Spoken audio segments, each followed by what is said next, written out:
last 100 years, Lebanon's official history largely ignored a Druze rebellion that lasted for almost 2 centuries. Why and how did this cover-up long rebellion end up as the cornerstone of the Lebanese national narrative? Shortly following the Ottoman conquest, Druze chiefs were involved in a rebellion, backed by Venice and aimed at restoring Mamluk rule. Venice was eager to restore trade privileges it once enjoyed and armed Druze chiefs to challenge Ottoman rule. Insubordination continued, taxes could not be collected, and Turkmaz Ma'an, the father of Fakhr ad-Din, was singled out as the worst of the rebels. To counter the threat, Ottomans decided to address the insubordination. Ibrahim Pasha, the Beylerbey of Egypt, attacked the Druze country in full force. Order was restored. Turkmaz Ma'an died while fleeing. Fakhr ad-Din Ma'an was appointed Sanjak Bey in the aftermath of the expedition. Peace prevailed for a while, and he made sure to pay taxes on time. By then, Tuscany replaced Venice as the leading Italian force in Bilad al-Sham and regarded Fakhr ad-Din as an ideal ally.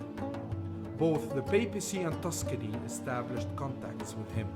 He had the advantage of being on excellent terms with the Maronites, an element that could be readily counted upon to support Tuscan projects in the Levant. A Tuscan delegation landed in Saida. A treaty was concluded promising the emir military assistance in exchange for his support. However, his behavior aroused Ottoman suspicions, and a military campaign was sent to oust him.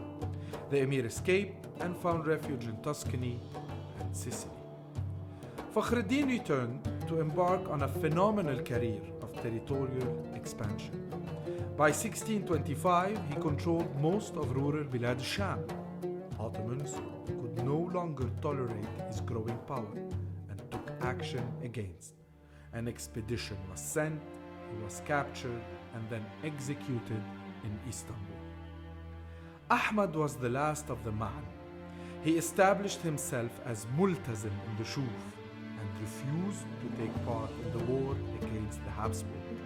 Instead, he was the leader of an open rebellion against the Ottoman, lasting until his natural death.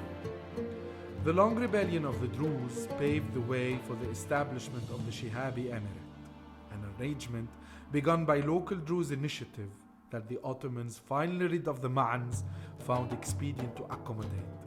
This arrangement gave to the Shihab Iltizam the appearance of a hereditary principality in Mount Lebanon. The Lebanese national narrative draws heavily from the writings of Maronite patriarch Safwan ad-Duwayhi, who is suspiciously silent about most of this rebellion. His history, in a way, absolved the leaders of the rebellion. In the age of nationalism, Lebanese nationalists wrote that a greater Lebanon would be simply a return to the Lebanon of Fakhr ad-Din. This remains to our day a central theme. The long Druze rebellion ended up as the Lebanese founding myth.